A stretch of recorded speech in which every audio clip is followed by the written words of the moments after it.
Sometimes life gives you a second chance when you least expect it. For Callan, a 48-year-old single father barely holding things together, that moment came on an ordinary Tuesday afternoon. He was at Sterling's cafe, waiting for his coffee, when he spotted his ex-wife walking through the door.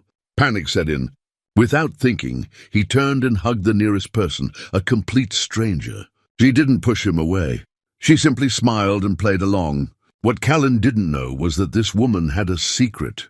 Genevieve was a millionaire who chose to live quietly, blending into everyday life. Their accidental meeting would change everything for both of them. But could a moment born from desperation turn into something real? Before we continue, tell us where you're tuning in from. And if this story touches you, make sure you're subscribed, because tomorrow I've saved something extra special for you. The alarm clock buzzed at 5:30, the same as it did every weekday morning. Callan reached over and silenced it with practiced efficiency, careful not to let it ring long enough to wake Rosie in the next room. His daughter needed her sleep. 4th grade was harder than he remembered from his own childhood, and she stayed up too late most nights working on her projects. He swung his legs out of bed, feet finding the worn carpet, and padded quietly to the bathroom. The face in the mirror looked older than 48 some mornings. Lines had deepened around his eyes over the past 2 years since Diane left. Not that he blamed her entirely. Their marriage had been unraveling long before she accepted that promotion in Seattle. He just wished she'd wanted to take Rosie with her, or at least visit more than twice a year. The apartment was small but clean. Callan took pride in that. 2 bedrooms, 1 bathroom, a kitchen that opened into a living room barely large enough for a couch and television. The walls were covered with Rosie's artwork, crayon drawings from when she was 6, watercolors from 3rd grade, and now more sophisticated sketches of buildings and bridges. His daughter wanted to be an architect. Callan made sure to encourage that dream, even when he worried about the cost of college, still 8 years away. By 6:15, he had coffee brewing and was pulling eggs from the refrigerator. Rosie emerged at 6:30, hair tangled from sleep, wearing her favorite pajamas with rockets on them. She'd had those pajamas for 2 years now, and they were getting too small, riding up her ankles. He needed to buy her new ones, but it would have to wait until next paycheck.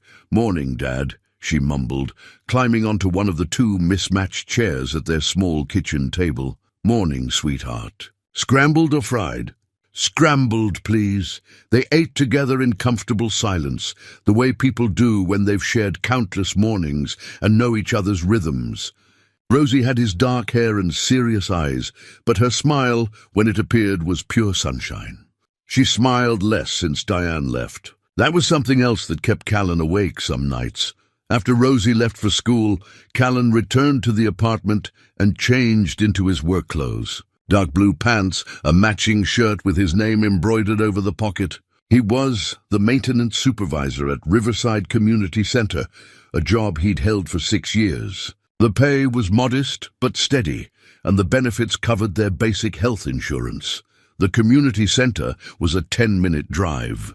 He clocked in at 8:05, waved to the front desk staff, and checked his work orders for the day. Broken toilet in the women's locker room, flickering lights in the gymnasium, a complaint about the heating system in the children's playroom. The usual. "Morning, Callan." Beverly appeared beside him, holding her own clipboard. She was 53, had worked at the center for a decade, and had become something of a friend over the years. "Morning, Bev. You look exhausted. Rosie had a nightmare last night." Took a while to get her back to sleep. Beverly's expression softened. "That girl's been through a lot." "You both have." The day passed in its familiar rhythm. Fix things, check things, make sure the building kept running. Callan was good at his work. Patient, thorough, always willing to stay late if something needed immediate attention. During his lunch break, he sat in his car and ate the sandwich he'd packed, then used his phone to do preliminary work for his evening job.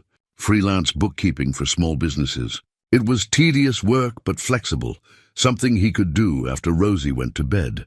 His phone buzzed with a text from Mr. Demir, their elderly neighbor.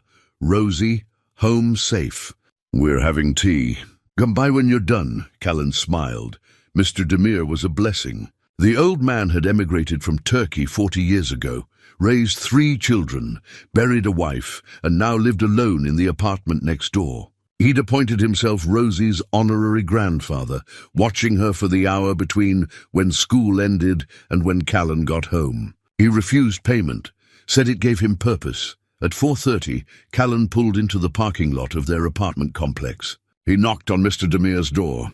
The old man answered with his usual warm smile, white mustache twitching with amusement. "Ah, Callan, come in, come in. Your daughter is beating me at chess again." Rosie sat at Mr. Demere's small dining table, studying a chessboard with intense concentration. She'd learned the game from the old man 6 months ago and had taken to it with surprising aptitude. "Checkmate," Rosie announced quietly after a few moments. Mr. Demere studied the board, then laughed. "I am outmatched. Perhaps tomorrow you'll give your old friend a chance to redeem himself." "Tomorrow," Rosie agreed, grinning. Back in their own apartment, Callan helped Rosie with her homework while starting dinner. Spaghetti with jarred sauce, simple, filling, affordable. They ate together at their small table, and Rosie told him about her day. After dinner, they cleaned up together. Rosie washed, Callan dried. The dishwasher had broken 8 months ago, and replacing it wasn't in the budget. Hand washing was fine. It gave them time to talk. "Dad," Rosie's voice was careful, "do you ever think about dating anyone?" The question caught him off guard. He fumbled the plate he was drying. "What makes you ask that? Some kids at school were talking about their parents dating." "I just don't want you to be lonely." His throat tightened. "I'm not lonely, Rosie. I have everything I need right here." After she finished her homework and took her bath, Callan tucked her into bed, reading from an architect book she'd brought home from the library. When her breathing deepened into sleep, he kissed her forehead and retreated to the living room. His laptop waited on the coffee table. 3 businesses needed their monthly books reconciled. Callan made himself fresh coffee and settled in for the long evening ahead. Numbers had always made sense to him, clean, logical, predictable. By 11, his eyes were burning and his back ached. He stood at the window for a moment, looking out over the parking lot. Tomorrow was Tuesday, his one small luxury. For the past year, Callan had claimed Tuesday afternoons for himself. He clocked out at 3 instead of 5, picked up Rosie from school, dropped her with Mr. Demere, and spent 40 precious minutes at Sterling's cafe. Just him, a cup of good coffee, and the newspaper. He looked forward to Tuesdays more than he cared to admit. The cafe was warm and familiar, the coffee was excellent, and for those 40 minutes, he could pretend he was just a regular person taking a break. Not a man constantly calculating pennies and stretching paychecks. Callan brushed his teeth, checked that the front door was locked, and fell into bed. His wallet sat on the nightstand, worn leather, purchased 12 years ago, stuffed with receipts and a few crumpled bills. Inside was a picture of Rosie from last year's school photo day. He looked at it every night before turning off the light. His last thought before sleep claimed him was the same one that ended most of his days. He was doing his best. He was showing up for Rosie every single day. He was keeping them afloat. Maybe that was enough. Maybe that had to be enough. Tomorrow was Tuesday. He'd have his coffee, and for 40 minutes he'd let himself just breathe. Tuesday arrived with clear skies and a crispness in the air that promised autumn was finally settling in. Callan moved through his morning routine with a lightness he couldn't quite explain. Maybe it was knowing he had his cafe time to look forward to. Maybe it was the way Rosie had hugged him extra tight that morning before heading to the bus stop. Small things, but they mattered. Work passed quickly. A clogged drain, a thermostat that needed adjusting, routine maintenance on the HVAC system. At 2:30, Beverly caught him washing his hands at the utility sink. "Leaving early today?" she asked, though she knew the answer. "Tuesday," he confirmed, "your sacred coffee time. Don't let me keep you."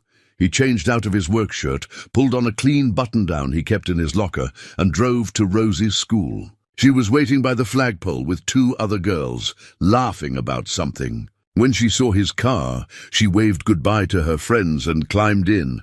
"How was your day?" Callan asked as they pulled away from the curb. "Good. We're starting a unit on the solar system in science. And Mrs. Keogh said my essay about buildings was really creative." "That's wonderful." Sweetheart. He dropped her at Mr. Demere's, exchanged a few words with the old man, and drove the 6 blocks to Sterling's cafe. The parking was always tricky this time of day, but he found a spot half a block away. Walking toward the cafe, he felt that familiar sense of anticipation. 40 minutes of peace. 40 minutes that belonged to him alone. The bell above the door chimed as he entered. The cafe was moderately busy. A handful of students with laptops, a couple sharing pastries, an older woman reading a book in the corner. Kendrick was behind the counter, grey hair pulled back in a ponytail, wiping down the espresso machine. "Callan!" "Right on time." "Black coffee." "You know it.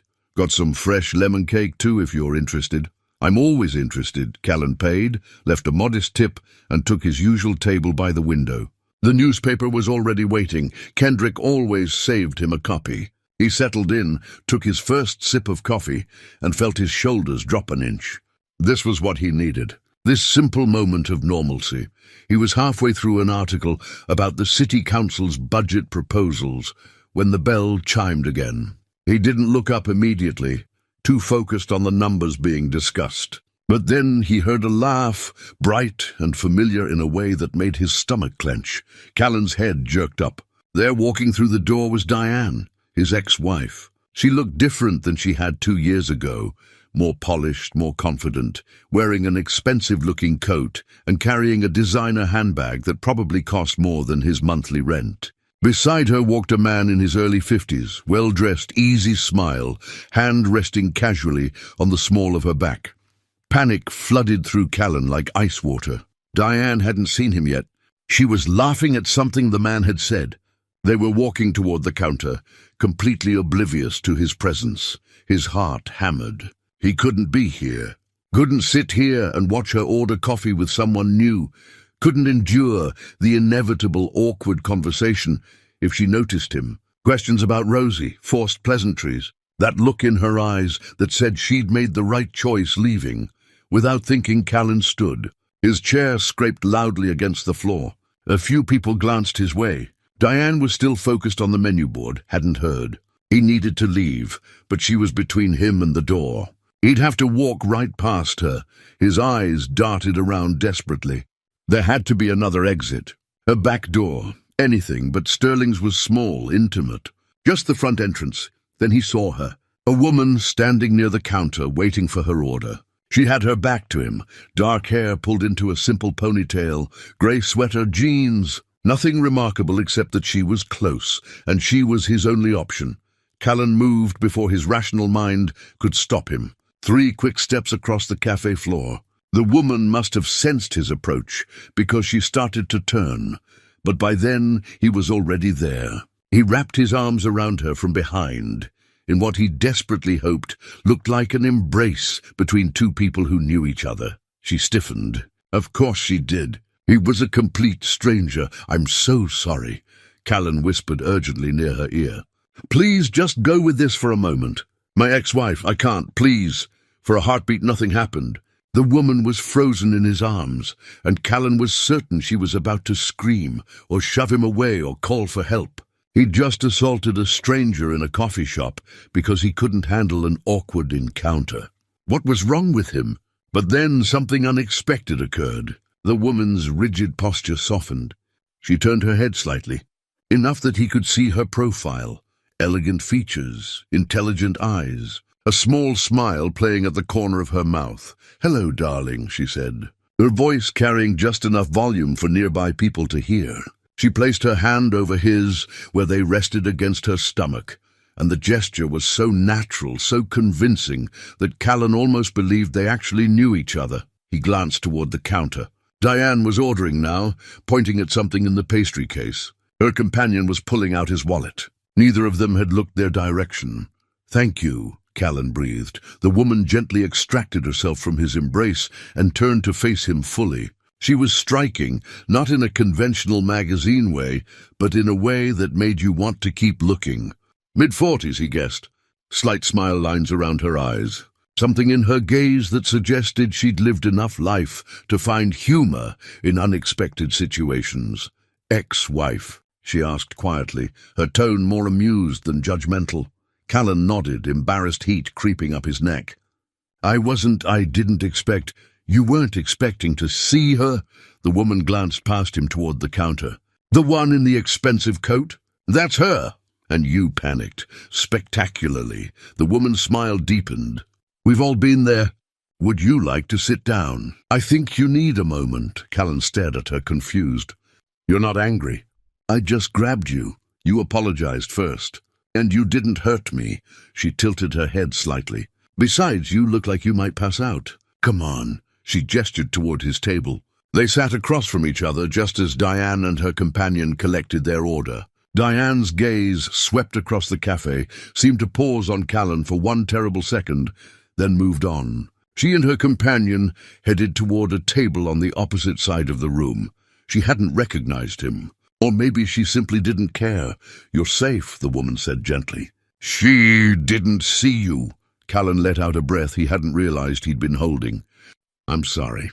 I don't do things like this, like hug strangers in coffee shops, like anything remotely spontaneous or crazy. Well, the woman leaned back in her chair. There's a first time for everything. I'm Genevieve, by the way, Callan. He managed a weak smile. And I owe you everything. Kendrick appeared at their table with a mug of coffee. Your usual, Genevieve. And I threw in a croissant. You barely ate yesterday. You're too good to me. Kendrick! Genevieve accepted the mug with genuine warmth. That's what my wife says. The older man winked and retreated to the counter. Callan watched this exchange, still trying to process what had just happened. This woman, this complete stranger, had not only played along with his desperate charade, but was now sitting with him as if they were old friends. You come here often. Enough that Kendrick knows your order, he observed. Most Tuesdays. Sometimes Thursdays if the week has been particularly trying. She took a sip of her coffee, studying him over the rim of her mug. So, Callan, tell me what brings a man to such desperate measures in a quiet coffee shop on a Tuesday afternoon.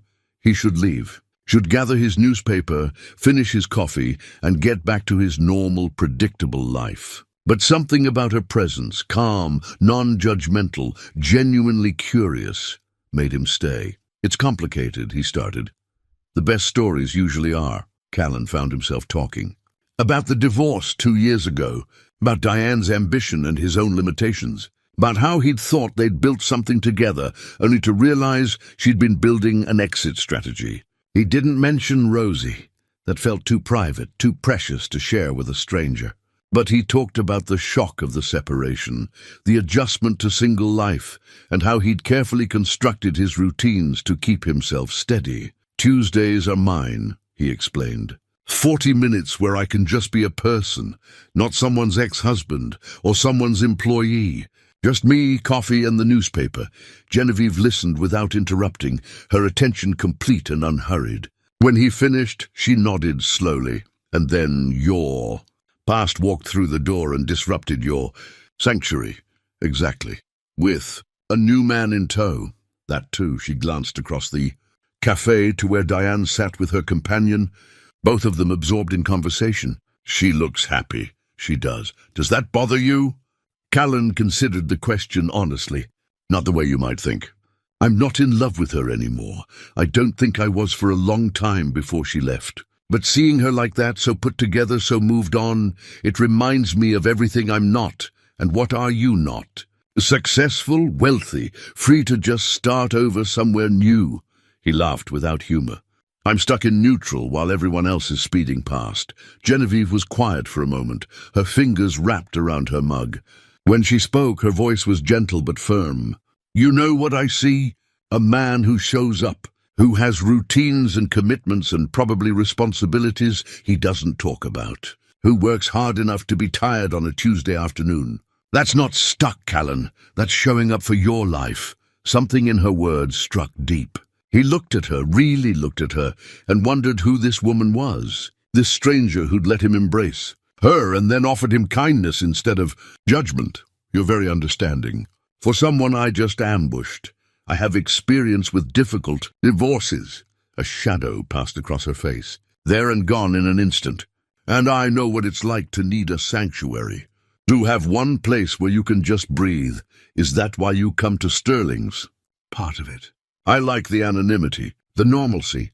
No expectations, no performance. Just coffee and quiet. She smiled, and he noticed the simple silver watch on her wrist. Elegant but understated, like everything else about her. Until strange men start hugging me anyway. Despite everything, Callan laughed. It surprised him, genuine laughter here now, with his ex-wife 20 feet away, and his life still a complicated mess. But something about Genevieve's presence made it possible. They talked for another 20 minutes, the conversation flowing easily from coffee preferences to favorite books to the weather. It was surface level but comfortable, like talking to an old friend you'd lost touch with and were slowly rediscovering. Across the cafe, Diane and her companion finished their drinks and left without ever looking in Callan's direction. "She's gone," Genevieve said quietly.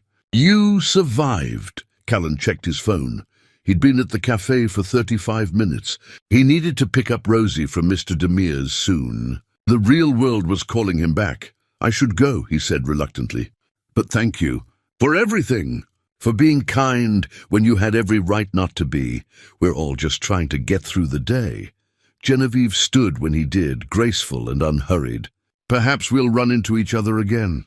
"I hope so," Callan said, and meant it. Walking to his car, he felt lighter than he had in months. The encounter had been mortifying, yes, completely out of character, but something about it, about her, had shifted something in him. He'd been seen, if only for a few minutes, as a complete person, not as someone's father or ex-husband or employee. Just Callan. The silence in the car felt different as he drove to Mr. Demire's apartment. Not heavy or uncomfortable, just contemplative. He kept replaying the conversation in his mind. The panic, the impulse, Genevieve's unexpected grace. Her words echoed, "You're showing up for your life," was he. Most days it felt like he was just surviving, moving from one obligation to the next without ever catching his breath. But maybe there was dignity in that too. Maybe showing up day after day was its own kind of courage. When he knocked on Mr. Demire's door, Rosie answered with flour on her nose. "We made cookies," she announced. "Well, Mr. Demire made them. I mostly ate the dough. A critical role in any baking operation," the old man called from the kitchen. The apartment smelled of vanilla and butter. Callan accepted a still warm chocolate chip cookie and sat at the small table while Rosie gathered her backpack and jacket. "You seem lighter today," Mr. Demire observed. "Your Tuesday ritual went well?" "It was unexpected," Callan said carefully. "But good." "Yes, good." The old man's eyes twinkled with curiosity, but he didn't press. That was one of the things Callan appreciated about him. Mr. Demire knew when to speak and when to simply be present. Back at their own apartment, Rosie spread her homework across the kitchen table while Callan started dinner. As he chopped vegetables, his mind wandered back to Sterling's. Genevieve had been easy to talk to. Not in the forced way of people making small talk, but genuinely interested. She'd listened without judgment, without offering unwanted advice. That evening, after homework and dinner, after the dishes were washed and dried, Rosie looked at Callan with the expression she wore when working up to something important. "Dad?" Her voice was careful. "You're smiling more today." "Am I?" "Yeah, did something good happen at the cafe?" Callan considered how much to share. "I met someone. Had a nice conversation. A friend?" "Maybe. I don't know yet." Rosie studied his face, then smiled. "I think you should have more friends, Dad. You work too much. Now you sound like Mr. Demire. He's very wise," she said seriously. After Rosie was asleep, Callan sat with his laptop for bookkeeping work, but his concentration kept drifting. He thought about Genevieve's simple silver watch, the way she'd said, "We're all just trying to get through the day," as if she truly understood what that meant. Most people offered platitudes. She'd offered recognition. He wondered if she really did come to Sterling's regularly, as Kendrick's familiar greeting suggested. The thought of seeing her again brought a warmth to his chest he hadn't felt in years. The next few days passed in their usual rhythm, but something had shifted. Callan found himself looking forward to the next Tuesday with an anticipation that went beyond just his regular cafe visit. He caught himself thinking about Genevieve at odd moments, while fixing a broken door handle at work, while helping Rosie with her math homework. While lying in bed before sleep finally came, on Friday, Beverly caught him humming while fixing a leaky faucet in the staff bathroom. "You're in a good mood," she observed. "Am I not usually?" "You're usually steady, professional. This is different." She leaned against the doorframe. "Should I be worried?" "No, I just had a nice conversation with someone earlier this week. Nothing dramatic. Someone?" Callan focused on tightening a connection, not wanting to meet her eyes. "A woman. At Sterling's. It was just talking, Bev. But good talking." "Yes, good talking."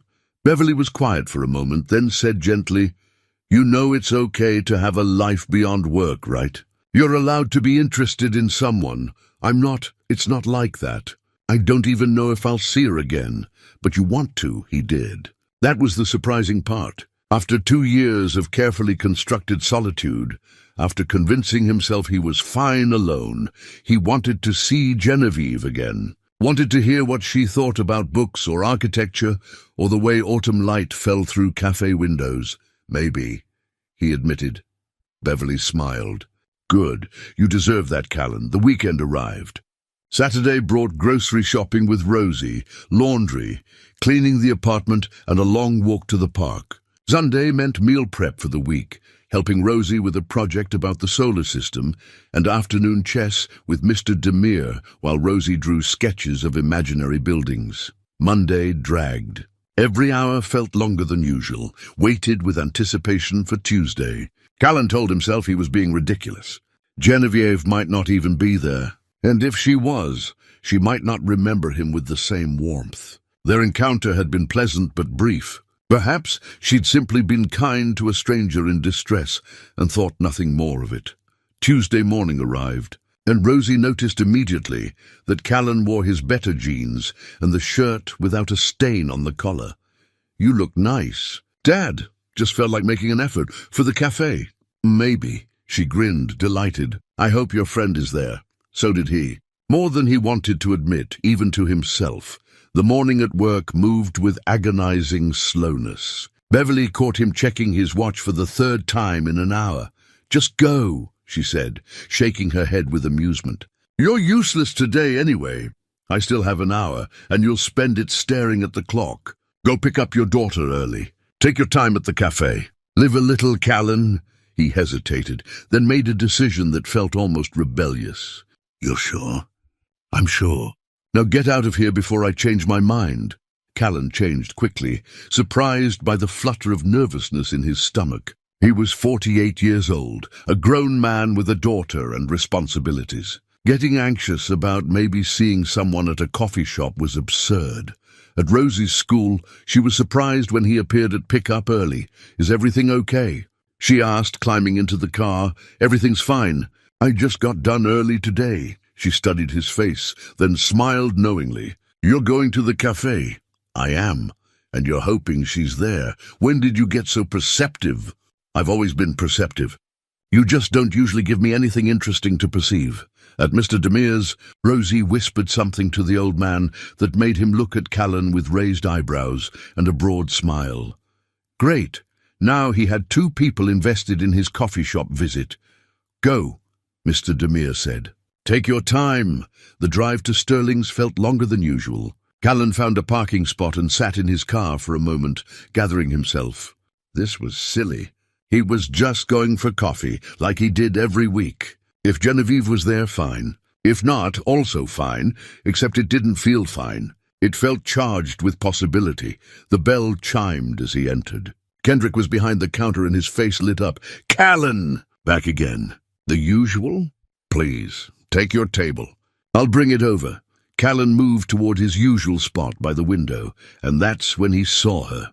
Genevieve sat at a different table today, closer to the back, reading a book with a plain cover. She wore a cream-colored sweater and jeans, her hair down around her shoulders. She looked up as if sensing his gaze, and her face transformed with a smile. "Callan." She said it like greeting an old friend. "I was hoping you'd be here." His heart did something complicated in his chest. "You were?" "I come here most Tuesdays. Thought there was a chance our schedules might align again." She gestured to the empty chair across from her. "Would you like to join me?" Kendrick appeared with Callan's coffee before he could answer. Oh good, you found each other. Navy, you want your usual refill? Please, Kendrick. The old man winked and retreated, leaving Callan standing there with his coffee, feeling suddenly awkward. Genevieve was still looking at him with that warm, open expression, waiting. I'd like to join you, Callan said finally. If you're sure I'm not interrupting, you're not. I was just reading to pass the time. She closed her book and set it aside. Besides, I've been curious all week about whether you'd actually come back after last Tuesday's excitement. Callan sat down, wrapping his hands around his mug. I almost didn't. Felt embarrassed about the whole thing. Please don't be. It was actually the most interesting thing that's happened to me in months. Her eyes sparkled with humor. Though I'll admit I've been checking the entrance every few minutes, wondering if you'd appear and grab the nearest person again. I think I've learned my lesson about panic-hugging strangers. Shame. I was considering making it a regular greeting method. Very efficient. They both laughed, and just like that, the awkwardness dissolved. Kendrick brought Genevieve's coffee, and they settled into conversation, as naturally as if they'd been meeting here for years, instead of twice. Genevieve asked about his week, and Callan found himself sharing more than he intended. Not everything, he was still cautious, but enough. The challenges at work, small moments that made him smile, his thoughts about autumn being his favorite season. He mentioned his daughter briefly, carefully, just enough to acknowledge she existed without revealing too much. How old? Genevieve asked gently. 10, 4th grade. That's a wonderful age. Old enough to have real conversations. Young enough to still think you're amazing, Callan smiled. Most days. She's perceptive, though. Notices when I'm stressed or distracted. Sounds like she takes good care of you. She does, better than I probably deserve. In return, Genevieve shared about her week, though Callan noticed she was guarded too. She mentioned working from home, enjoying the flexibility. She talked about a book she'd finished, a documentary she'd watched, her observation that the cafe had the best afternoon light of anywhere in the city. You're good at that, Callan observed. At what? Sharing without really sharing. Talking about your week without revealing much about your life. Genevieve's smile turned slightly rueful. Guilty, old habit, I suppose. Privacy feels precious sometimes. I understand that. He did. After the divorce, after becoming a single father, Callan had learned to guard his private life carefully. But I can tell you this, Genevieve continued, leaning forward slightly. These Tuesday conversations, brief as they are, they're something I look forward to. It's nice to talk to someone without expectations or agendas. Just two people having coffee. Exactly. The 40 minutes passed too quickly. Callan found himself checking his phone reluctantly, knowing he needed to get back to Rosie. You have to go, Genevieve said, noticing. I do. But He paused, gathering courage. Same time next week? Her smile was genuine, reaching her eyes. I'll be here. You can count on it. Walking back to his car, Callan felt something he hadn't experienced in years, anticipation for the future. Not just getting through the next day or week, but actually looking forward to something, to someone. It was terrifying and wonderful in equal measure. Tuesday meetings at Sterling's became a pattern over the next month. Callan and Genevieve's connection deepened through conversation. Childhood memories, life philosophies, regrets and hopes. Each week revealed another layer, another piece of who they were beneath the surface.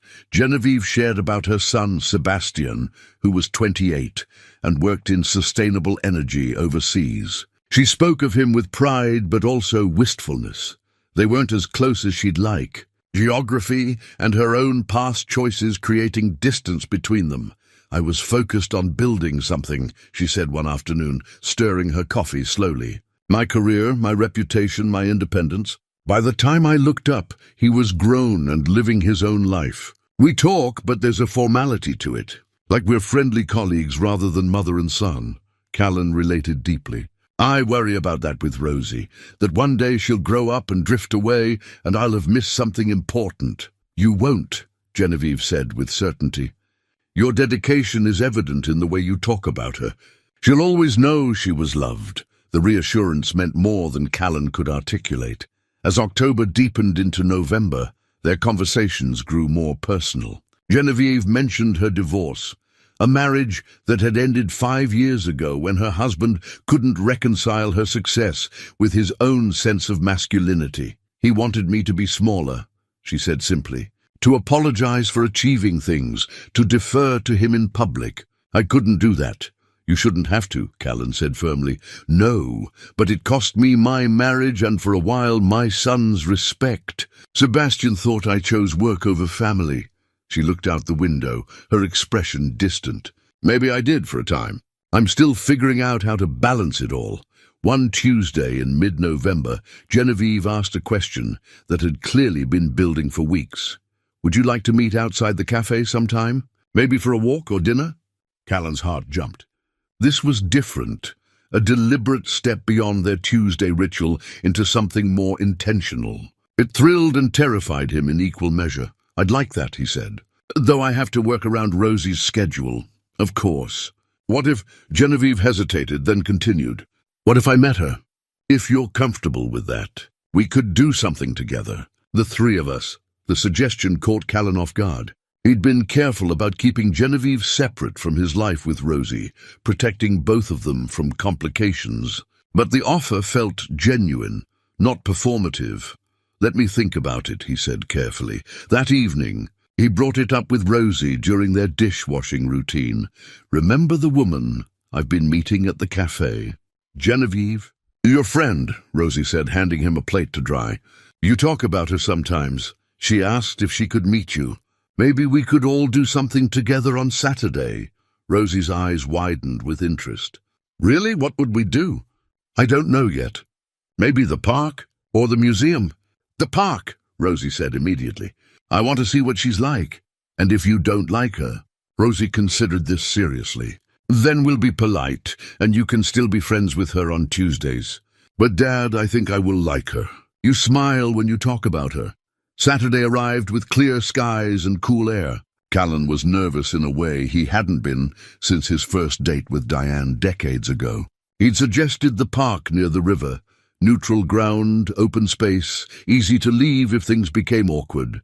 Genevieve arrived exactly on time, wearing casual clothes and carrying a small wrapped package. She approached them with a warm smile, her attention immediately focusing on Rosie. "You must be Rosie. Your dad talks about you all the time." "He talks about you too," Rosie said, her natural shyness giving way to curiosity. Genevieve held out the package. "I hope this is okay. Your dad mentioned you're interested in architecture, and I found something I thought you might like." Rosie unwrapped it carefully, a sketchbook with a leather cover and a set of quality drawing pencils. Her face lit up with genuine delight. "These are amazing." "Thank you. I noticed you like drawing buildings," Genevieve said. "These pencils are good for detail work, for capturing the way light hits structures." Callan was touched by the thoughtfulness, by the fact that Genevieve had been paying attention to things he'd mentioned in passing weeks ago. They spent the afternoon walking the park trails, feeding ducks at the pond, and sitting on benches while Rosie sketched. Genevieve engaged with Rosie genuinely, asking real questions, listening to the answers, never talking down to her. She asked about Rosie's favorite buildings, her dreams of designing bridges someday, her concerns about math class. "Math is the language of architecture," Genevieve said. "Every beautiful building is really just elegant mathematics made visible."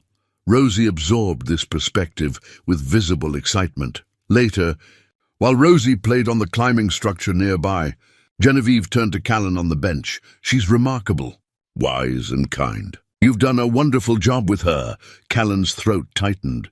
"I'm just trying not to mess her up. That's what all good parents think." Genevieve reached over and took his hand, the first time they'd touched since that initial embrace in the cafe. The contact sent warmth through him. "But I can see it, Callan. The care you put into every decision, the way you show up for her. She's lucky to have you."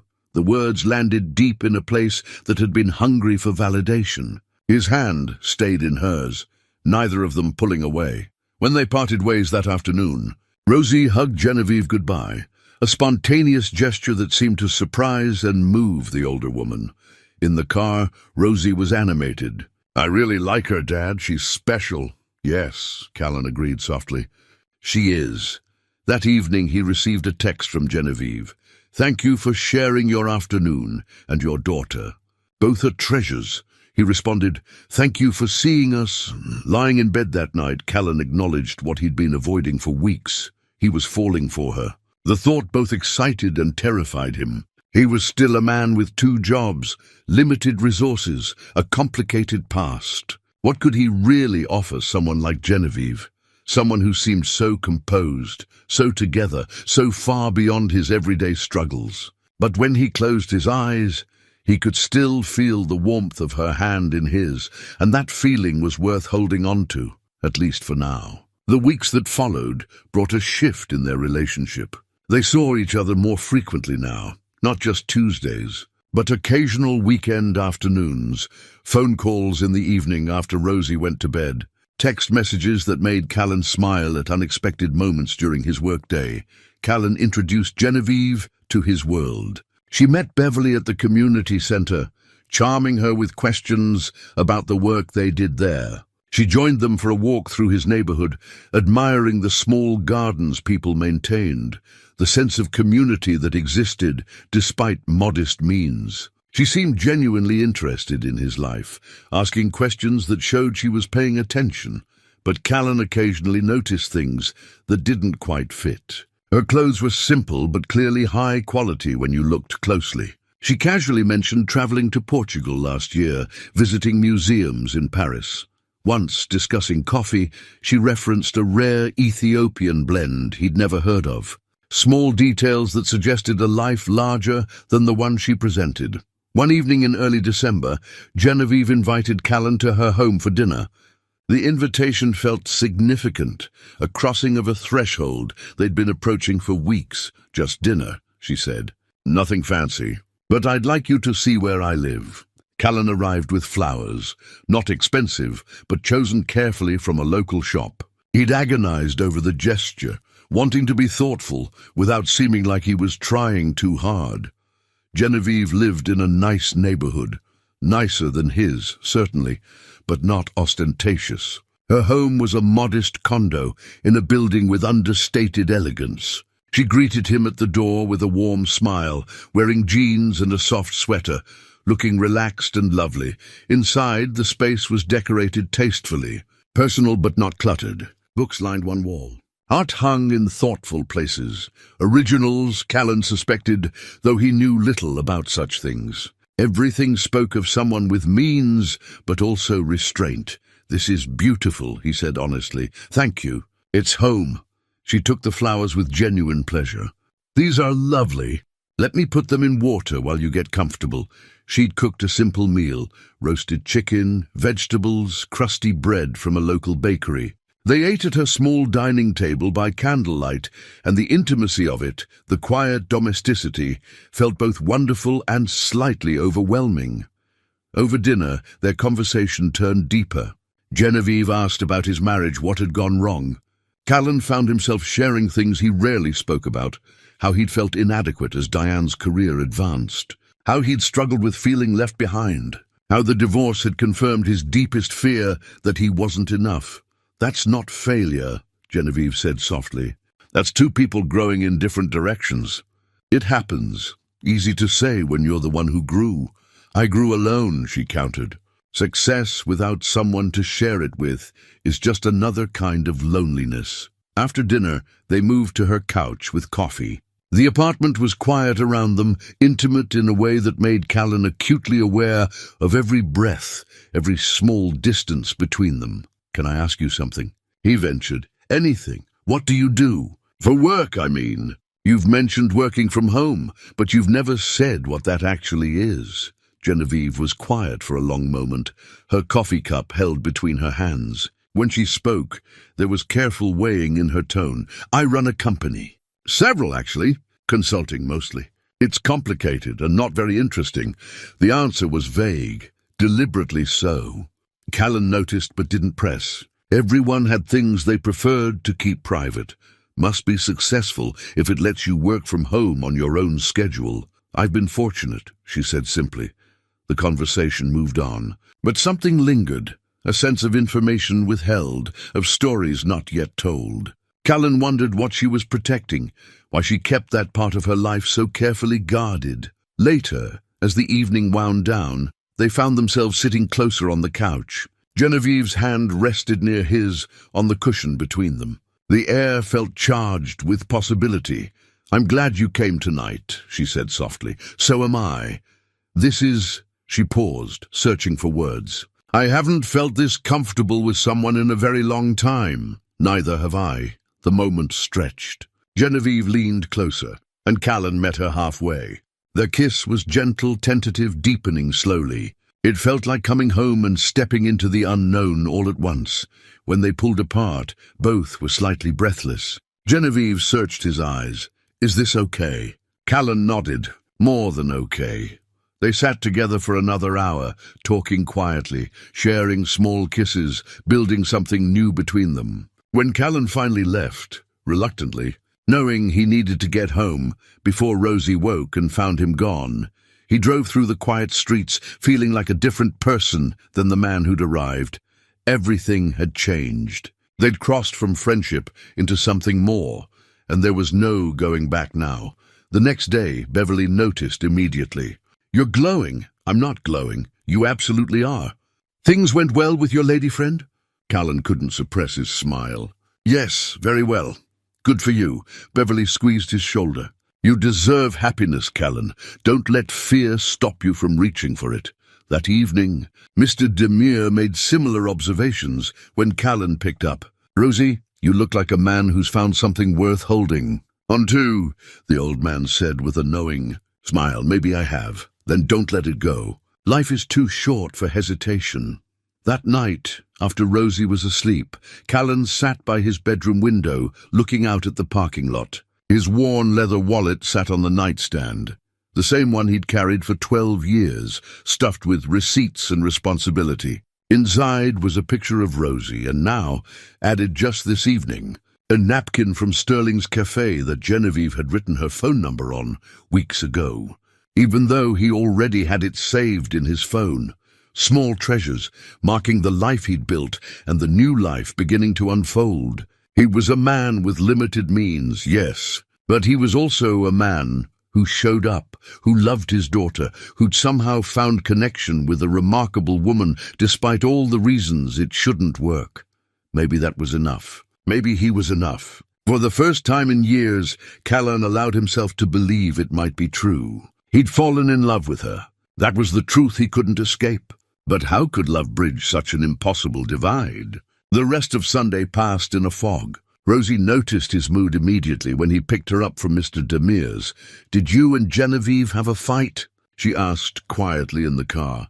"Something like that. Are you going to fix it?" Callan glanced at his daughter, her young face so serious, so hopeful. "I don't know if I can, sweetheart." "Why not?" How could he explain to a 10-year-old that sometimes differences weren't just about preferences or personalities, but about entire worlds that didn't overlap? That sometimes caring about someone wasn't enough? "It's complicated," he said finally. That night, after Rosie was in bed, Callan sat at his laptop but couldn't focus on bookkeeping. Instead, he found himself searching for more information about Genevieve Ashford. Article after article painted a picture of an extraordinary woman, brilliant, driven, successful beyond measure. And there he was, a maintenance supervisor barely making ends meet. The contrast was laughable. What had he been thinking? That they could build something real despite the chasm between their lives? That love somehow negated the fundamental differences in their circumstances? He looked at his wallet on the table, worn leather, 12 years old, held together by habit and necessity. It represented everything about his life, practical, limited. Making do Genevieve's world was different, limitless, full of possibilities. He couldn't even imagine the distance between them had always been there. He'd just been too caught up in the warmth of her presence to see it clearly. Now with the truth exposed, he couldn't unsee it. Every conversation they'd had, every moment they'd shared, all of it recontextualized by the knowledge of who she really was. She'd called it wanting to be seen as just a person. But maybe that was the privilege of the wealthy, getting to choose when to reveal themselves, when to step back into their real lives. Callan closed his laptop and went to bed, but sleep was elusive. His mind replayed their argument, her tears, the hurt in her voice when she'd left. Part of him wanted to call her, to apologize, to find a way forward. But a larger part, the part that had learned through divorce and hardship to protect himself, held back. It better to end it now than to keep building something that would inevitably collapse. Under the weight of their differences, 2 months into their relationship, Callan and Genevieve were navigating the territory of becoming a couple. They were careful around Rosie, but his daughter was clearly attached to Genevieve now, asking when they'd see her next, including her in drawings of People I Love. One Saturday morning, Callan took Rosie to the library for research on her school project about renewable energy. While Rosie browsed the science section, Callan wandered toward the periodicals, thinking he might find something useful for her. A business magazine caught his eye. The cover featured a striking woman in a tailored suit standing against a city skyline. He did a double-take, his heart stopping mid-beat. It was Genevieve. The headline read, "Genevieve Ashford, the tech mogul who disappeared. Inside, her quiet return to philanthropy." Callan's hands trembled as he pulled the magazine from the rack. He found a chair and sank into it, opening to the featured article. His eyes scanned the pages, each sentence landing like a physical blow. Genevieve Ashford, founder and CEO of Ashford Ventures. Net worth estimated at $800 million. Built her fortune through early investments in technology companies, real estate holdings across 3 continents, and a venture capital firm that had launched dozens of successful startups. The article detailed her rise in the business world, her reputation as both brilliant and ruthless in negotiations, her high-profile divorce from tech executive Richard Ashford 5 years ago. There were photos, Genevieve at charity galas in designer gowns, Genevieve speaking at business conferences, Genevieve shaking hands with politicians and CEOs. She looked different in these pictures, polished, powerful, untouchable. The article explained how she'd stepped back from public life 2 years ago, delegating daily operations to focus on philanthropic work. Those who know Ashford say she's seeking a more authentic existence after decades of living in the spotlight, one quote read. Callan felt dizzy. The woman he'd been seeing, who wore simple sweaters and drank coffee at a neighborhood cafe, who'd played along with his desperate embrace, who'd sat on park benches watching his daughter draw, was one of the wealthiest women in the country. "Dad?" Rosie appeared beside him with an armful of books, then noticed his expression. "What's wrong?" Callan quickly closed the magazine, forced a smile that felt like it might crack his face. "Nothing, sweetheart. Just surprised by something I read." "You ready to check out?" At home, after Rosie settled into reading one of her library books, Callan locked himself in the bathroom and looked up Genevieve on his phone. The search results were extensive. Articles about her business deals, photos from charity events, a Wikipedia page detailing her career, videos of her speaking at conferences, articulate and commanding. This was who he'd been seeing. Not just a woman with some money, but someone who existed in a completely different stratosphere. Someone who'd built an empire while he'd been fixing toilets and balancing small business accounts. The gap between them suddenly felt insurmountable. His phone buzzed. A text from Genevieve. "Thinking about you. Coffee Tuesday?" Callan stared at the message. She'd hidden this from him. For 2 months, she'd let him believe she was just a regular person, someone in his league. Had she been laughing at him? Was this some kind of experiment? See how the working-class single father lives. His hands shook as he typed, "Why didn't you tell me?" 3 dots appeared, disappeared, appeared again. "Then tell you what? About who you are, what you're worth, everything." A long pause. "Then can we talk in person, please?" Callan looked at Rosie through the bathroom door, absorbed in her book. "Tomorrow. We need to talk." They arranged to meet the next morning while Rosie was with Mr. Demir. Callan barely slept that night, his mind churning through everything. The easy conversations, the simple dinners, her interest in his modest life. Had any of it been real? Sunday morning, Genevieve arrived at his apartment. She looked tired, worried, nothing like the powerful executive in those magazine photos. She stood in his small living room, and for the first time, Callan saw the space through different eyes. How cramped it was, how worn the furniture, how limited everything must seem to someone who probably had homes in multiple cities. "I saw the magazine," he said, without preamble. "The article about you. About Ashford Ventures and your $800 million. Genevieve's face went pale. "Callan, why didn't you tell me?" 2 months, Genevieve. 2 months of letting me think you were just—" He gestured helplessly. "Just a normal person. I am a normal person. You're a billionaire. I have money. That doesn't define who I am, doesn't it?" Callan's voice rose despite his effort to stay calm. "You live in a world I can't even imagine. You've probably spent more on a single dinner than I make in a month. And you let me sit there talking about my struggles like what? Like it was entertaining. That's not fair." Genevieve's eyes filled with tears. "I didn't tell you because I wanted you to know me. Just me, not my money or my reputation or my past. When was the last time someone saw me as just a person, Callan? When was the last time someone wanted to spend time with me because they enjoyed my company, not because of what I could do for them? So this was what? Some kind of authenticity experiment? Slumming it with the working class? Don't," her voice broke, "don't reduce this to that. What we have, what we've built, it's real. How can it be real when it's based on a lie? I never lied to you. You hid the truth. That's the same thing." Genevieve wiped at her eyes. "I was going to tell you. I was waiting for the right time, when we were more established, when I knew you—" She stopped. "When you knew I what? When I knew you wouldn't run. When I knew this—" She gestured between them. "When I knew this mattered enough that you'd stay." Callan laughed bitterly. "Well, you miscalculated. Because all I can think about right now is how I've been completely out of my depth this entire time. I can't compete with your world, Genevieve. I can't give you the life you're used to. I'm not asking you to." She stepped closer. "I left that life. I chose this quiet existence, this neighborhood, this cafe. I chose simplicity because everything else was hollow. And then I met you, and for the first time in years, something felt real. You felt real, but I'm not real to you.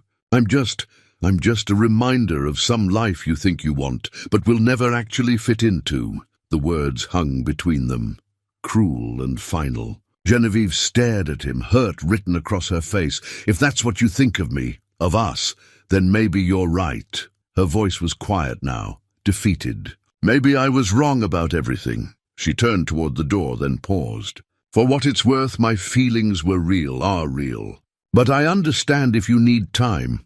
After she left, Callan stood in his small apartment, surrounded by everything that defined his life. Rosie's drawings on the walls, his worn furniture, the wallet on the table with its frayed edges. He felt the weight of inadequacy crushing down on him.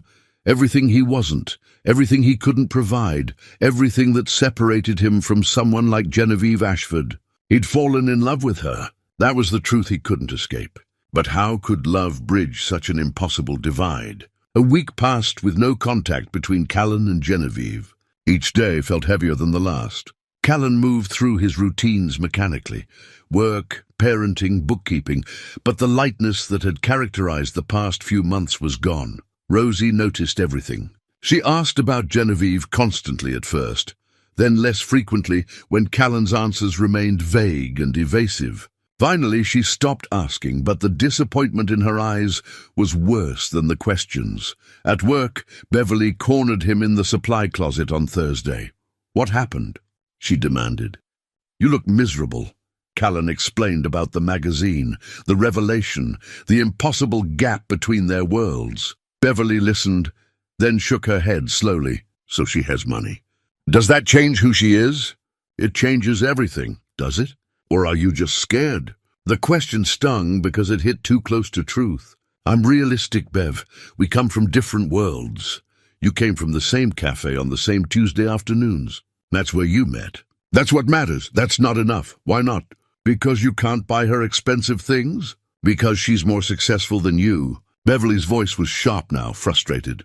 "Callan, I've watched you these past months." "You were happy. Really happy for the first time since I've known you. Are you really going to throw that away because of pride? It's not pride, it absolutely is pride. You're scared that you're not good enough for her, so you're pushing her away before she can figure it out herself. But what if she already knows exactly who you are and wants you anyway? The words haunted Callan for the rest of the day. That evening, Mr. Demere invited him for tea while Rosie did homework. The old man poured 2 cups, then fixed Callan with a knowing look.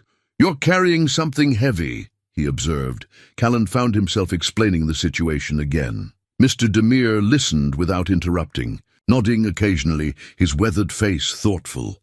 When Callan finished, the old man was quiet for a long moment. Then he spoke. "Let me tell you a story. 50 years ago, I met a woman. She was from a wealthy family, educated, sophisticated, everything I was not. I was a laborer, barely spoke the language. I loved her, but I was terrified. How could someone like her want someone like me? What happened? I walked away. Told myself it was impossible, that I was saving us both from inevitable heartbreak." Mr. Demere's eyes grew distant. "She married someone else 6 months later. Someone from her world. I married too, eventually. Had a good life, a good wife. But I never forgot that first woman. Never stopped wondering what might have been if I'd had the courage to try. You're saying I should.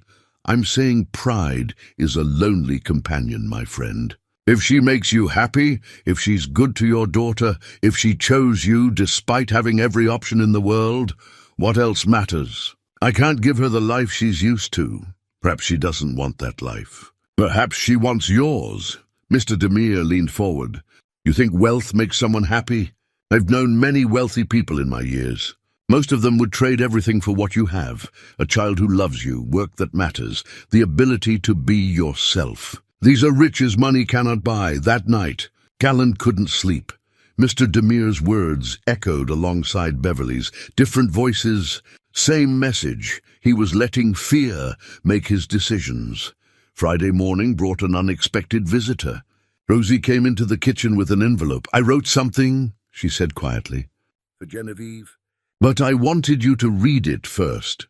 Callan opened the letter with trembling hands. Rosie's careful handwriting filled the page. "Dear Genevieve, I don't know if you and my dad are still friends. He won't talk about it, and he's sad all the time now. I wanted you to know that I really liked spending time with you. You were always nice to me, and you listened when I talked about buildings, and you gave me the best sketchbook I've ever had. My dad is a really good person. He works really hard, and he always makes sure I have what I need, even when it's hard. He reads to me every night, and he comes to all my school things, and he's teaching me that showing up for people is the most important thing. I think he's scared because you have a lot of money, and we don't have very much. But that doesn't matter to me, and I don't think it should matter to him either. You were always just Genevieve to us. I hope you come back. We miss you. I miss you. And I think my dad misses you most of all, even though he won't say it. Love, Rosie." Callan's vision blurred as he read. His 10-year-old daughter had seen through all his defenses, all his justifications, straight to the heart of the matter. He was scared. Scared of not being enough, scared of eventual rejection, scared of opening himself up to hurt again, but in protecting himself, he'd hurt Rosie, and he'd hurt Genevieve, a woman who'd done nothing wrong except try to find a genuine connection in a world that had probably used her for her wealth her entire life. "Can I send it?" Rosie asked quietly. Callan pulled her into a hug. "Not yet, because I need to talk to her first. To apologize. You're going to fix it." "I'm going to try." Rosie's face brightened with hope. "Good, because I really like her, Dad." "So do I, sweetheart. So do I." That afternoon, Callan called Genevieve. The phone rang 4 times before she answered, her voice cautious. "Callan, can we talk? Please, in person." A pause. "When?" "Now, if you're available." "I can come to you." "Sterling's," she said. "In an hour." Callan arranged for Mr. Demere to watch Rosie, changed into clean clothes, and drove to the cafe with his heart hammering. He arrived first, ordered 2 black coffees, and sat at the table where they'd first talked after his panicked embrace. Genevieve arrived exactly on time. She looked tired, her usual composure shadowed by something that might have been sadness. She sat across from him without speaking, waiting. "I'm sorry," Callan started. "I'm so sorry for how I reacted, for the things I said. You didn't deserve that. You were shocked. I understand." "No, I was scared." He forced himself to meet her eyes. "Scared that I'm not enough. That I can't compete with your world. That eventually you'd realize you'd made a mistake," and his voice broke. "And I'd end up alone again, but this time it would hurt so much more because I'd know what I'd lost." Genevieve's expression softened. "Callan, let me finish, please." He took a breath. "Rosie wrote you a letter. She said something that made me realize I've been an idiot. She said you were always just Genevieve to us. And she's right. When I'm with you, I don't think about money or status or any of that. I just think about how you make me feel. How you see me, really see me, in a way no one else has. I do see you," Genevieve said softly. "That's why I didn't want to tell you about the money. I was afraid you'd stop being yourself around me. That everything would change. It did change. But not because of you. Because of me and my own insecurities." He reached across the table, and she met him halfway, their hands clasping. "I've spent so long feeling like I'm not enough.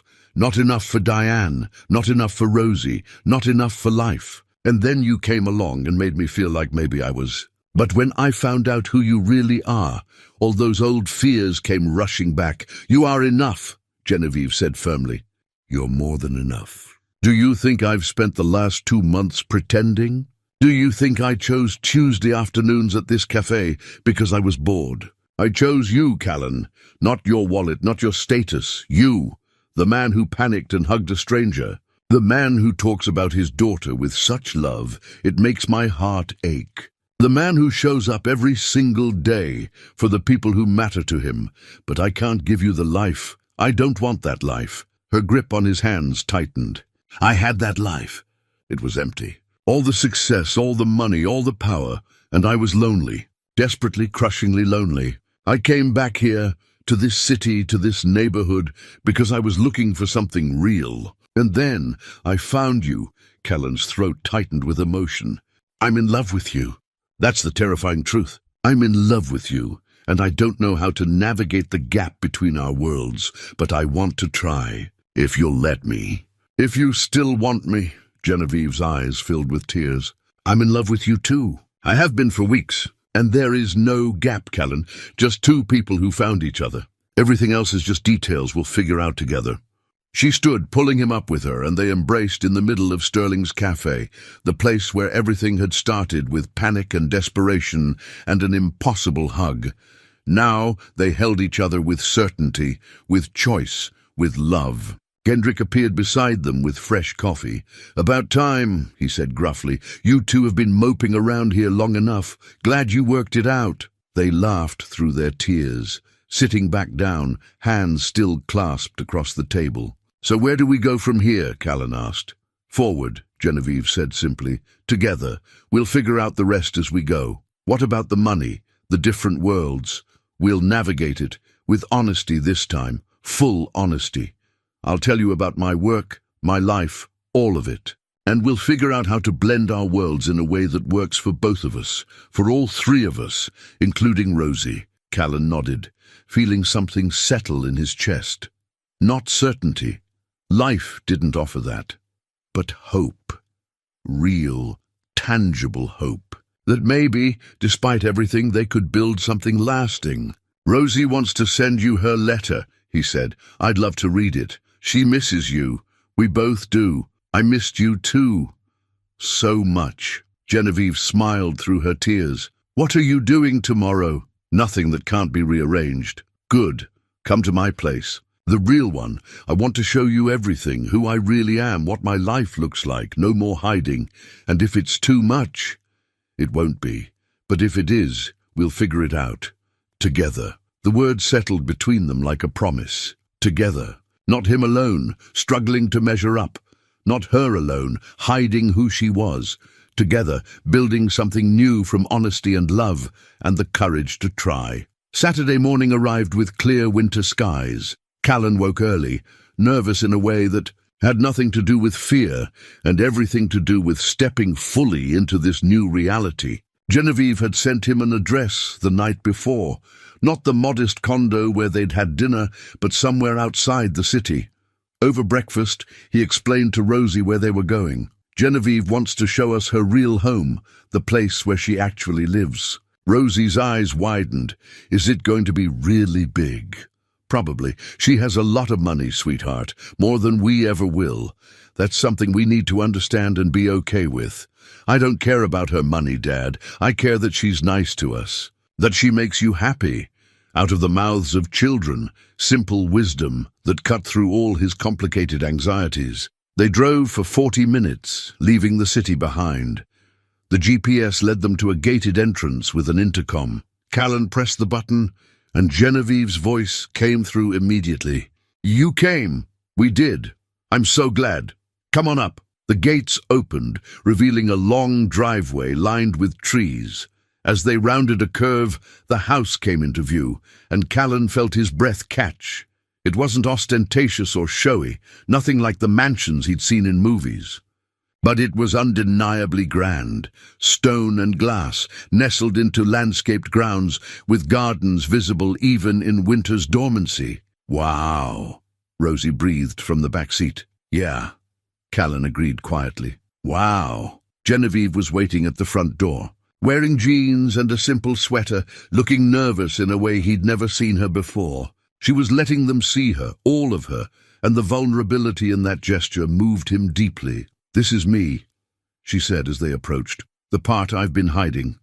I understand if it's too much." Callan took her hand. "Show us." Inside, the house was beautiful but lived in. Expensive furniture mixed with personal touches, books everywhere, photographs on tables, art that looked chosen for meaning rather than investment value. It was clearly the home of someone wealthy, but it was also unmistakably a home. Genevieve gave them a tour.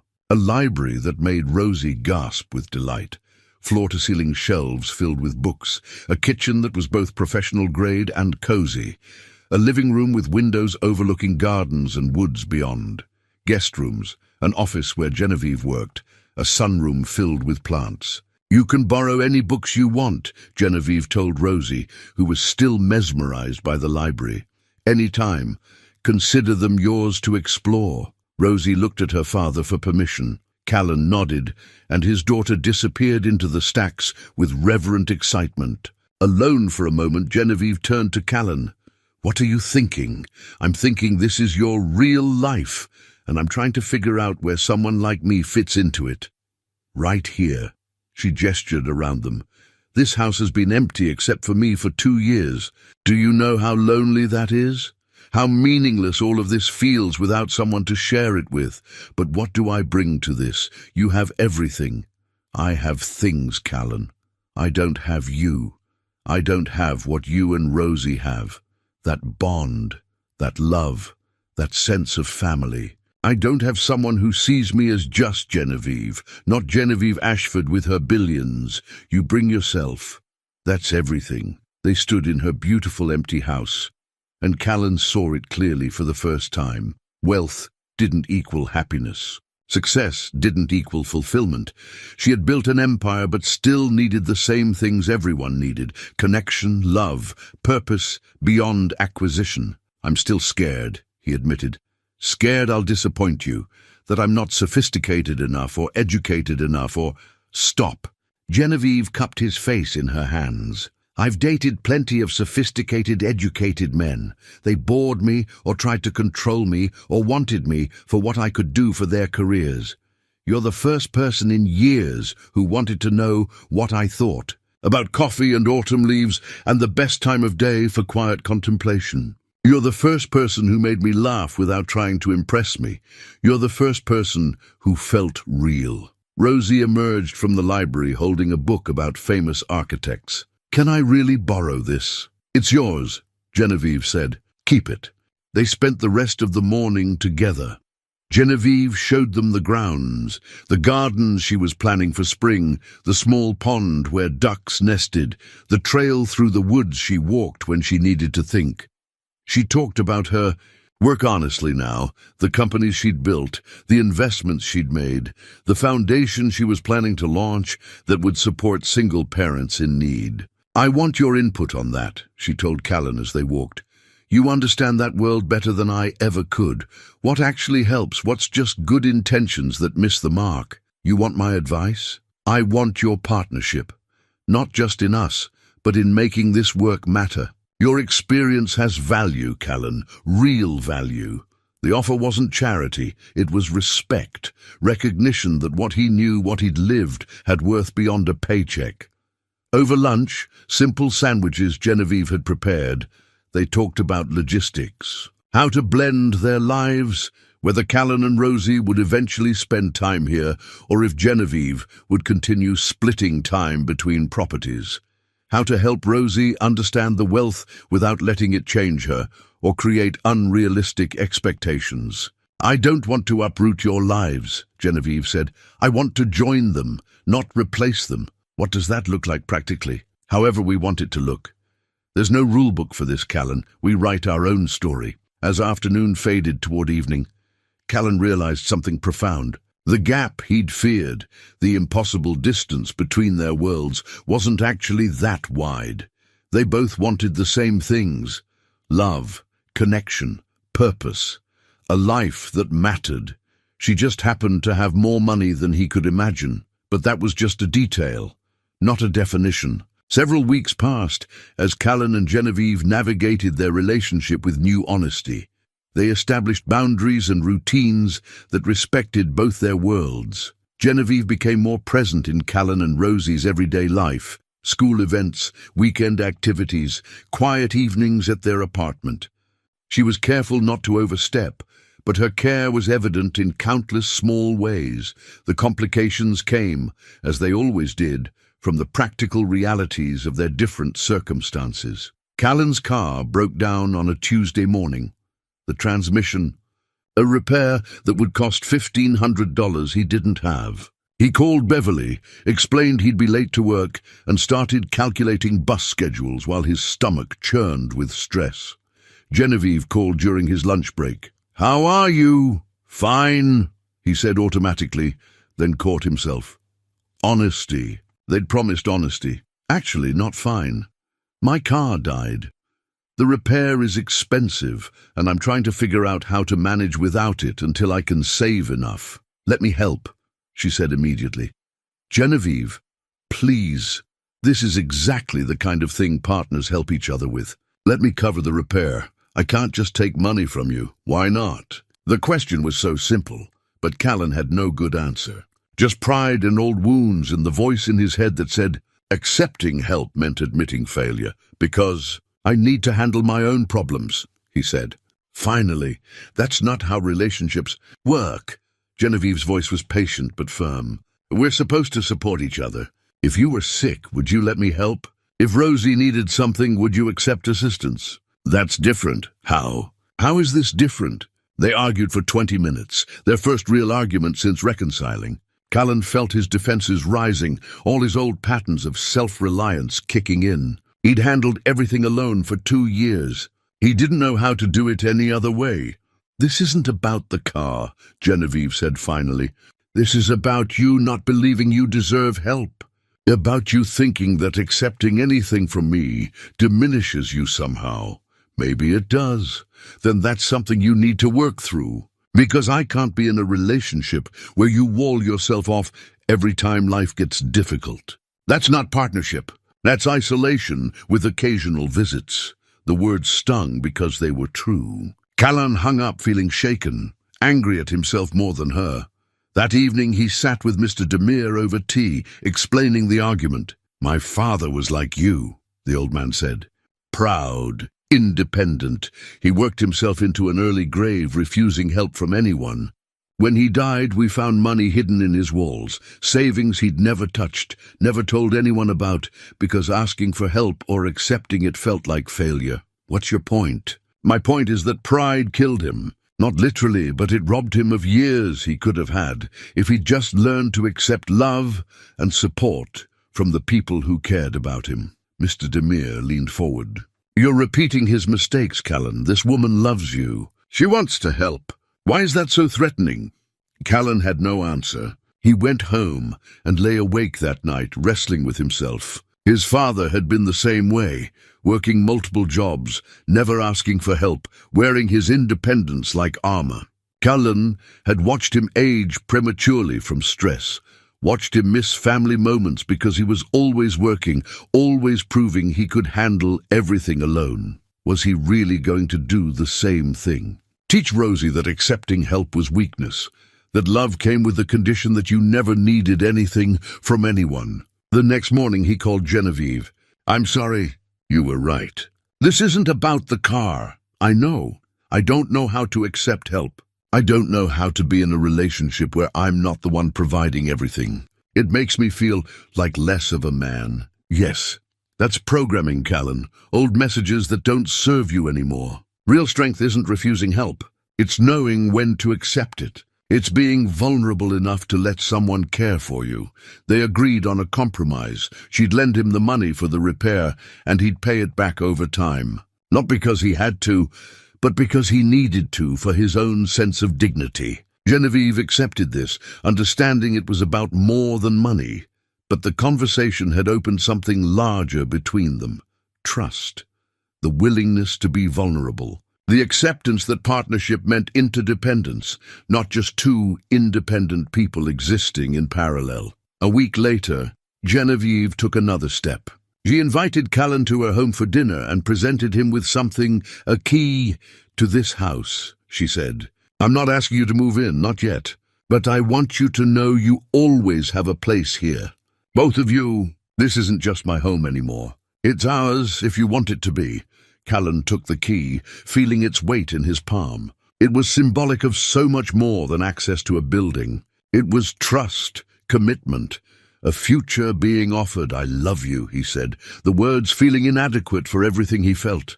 "I need you to know that. I love you, and I'm learning, slowly, to accept that you love me too. I do love you. So much." Genevieve's eyes shone with emotion. "We're figuring this out together. That's all we can do." They embraced in her beautiful, no longer empty house, and Callan felt something shift in his chest. Not the dissolution of fear that would take time, but the beginning of acceptance. He could be loved despite his limitations. He could accept help without losing himself. He could build a life with this woman that honored both their worlds. Rosie appeared in the doorway, having been exploring the library. She saw them holding each other and smiled. "Are you guys okay now?" "Yeah, sweetheart," Callan said, reaching out to include her in their embrace. "We're okay. Good," Rosie said, squeezing between them. "Because I really like it here, and I was hoping we could come back." "Anytime you want," Genevieve promised, kissing the top of her head.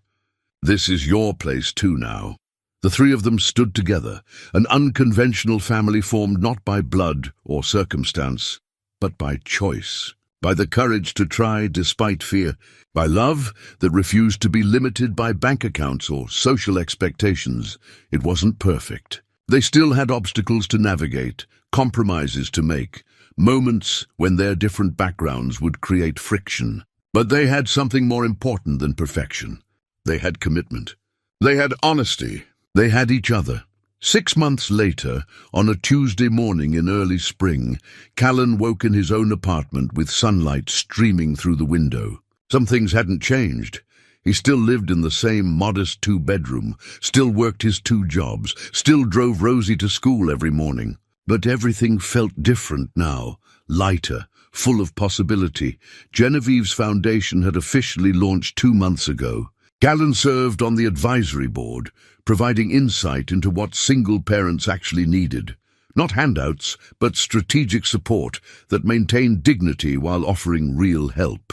Childcare assistance, job training programs, emergency funds for car repairs and medical bills. The things that made the difference between surviving and thriving.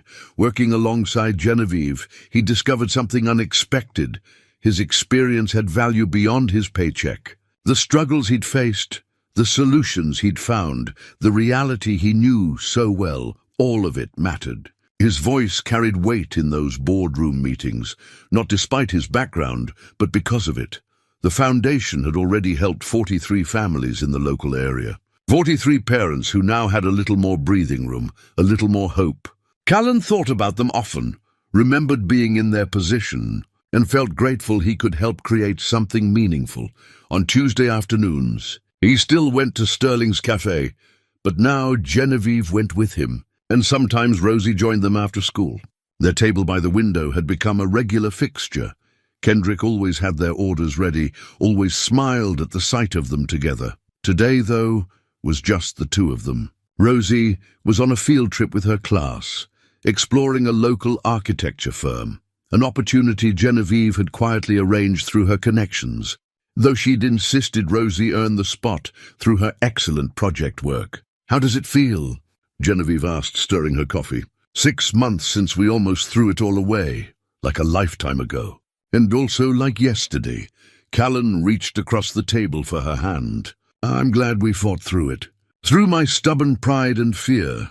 "Our stubborn pride and fear," she corrected gently. "I wasn't exactly forthcoming from the start. We both had to learn how to be honest." They sat in comfortable silence, watching people pass on the sidewalk. Spring was painting the city green again. Trees budding, flowers appearing in window boxes, the world renewing itself. "I've been thinking," Genevieve said, "about the future, about what comes next for us." Callan's heart quickened, but not with fear, with anticipation. "Sebastian is coming to visit next month," she continued. "He wants to meet you and Rosie. Says it's time he got to know the people who've made his mother happy again." "I'd like that. And I've been wondering," no pressure, just thinking out loud, "whether you and Rosie might want to spend more time at the house. Not moving in necessarily, but maybe staying over on weekends, making it feel more like a shared space rather than just somewhere you visit." Callan considered this carefully. 6 months ago, the suggestion would have terrified him. Now it felt like a natural progression. "I think Rosie would love that. The library alone is worth it," he smiled. "And I would too, as long as we keep this place, keep our own space. Of course. I'm not trying to erase your life, Callan. I'm trying to join it, I know. And I'm learning to let you." They finished their coffee and walked to his car, hands clasped. The spring air was cool but promising warmth. Everything felt full of potential. Not the naive optimism of new love, but the steady confidence of love that had been tested and survived. That evening, the three of them had dinner together at Genevieve's house. Rosie showed them her latest architectural sketches, increasingly sophisticated designs that reflected her growing understanding of form and function. Genevieve offered thoughtful feedback, pointing out where the engineering would need support, where the aesthetics could be refined. Callan watched them together and felt his chest swell with gratitude. This strange, unexpected family they'd built, it worked. Not perfectly, not without effort, but it worked. After Rosie went to bed in the guest room that had quietly become her room at Genevieve's house, Callan and Genevieve sat on the back patio, wrapped in blankets against the cool evening air. "Thank you," Callan said. "For what?" "For being patient with me. For not giving up when I pushed you away. For seeing something in me worth staying for. Thank you for letting me in. For taking the risk. For teaching me that real connection doesn't require perfection, just honesty and commitment." They sat together under the stars, two people from different worlds, who'd found common ground in an embrace born of panic and desperation at a coffee shop on an ordinary Tuesday.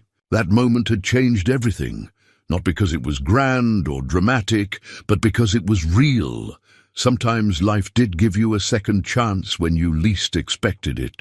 Sometimes a moment of pure instinct opened doors you'd never imagined walking through. Sometimes the courage to be vulnerable, to accept love despite your fears, to build something new from broken pieces. Sometimes that courage was rewarded with joy. Callan had learned that showing up wasn't just about fulfilling obligations. It was about being present for the moments that mattered, even when they scared you. Especially when they scared you. He'd shown up for Rosie every day of her life. He'd shown up for his work, his responsibilities, his commitments. And finally, he'd shown up for love, messy, complicated, beautiful love with a woman who saw him completely and chose him anyway. In his pocket, he carried his old wallet, worn leather, 12 years old. holding Rosie's photo, and now a picture of the three of them together. Simple treasures marking a life well lived, not because it was perfect or wealthy, but because it was real, and that, in the end, was the richest thing of all.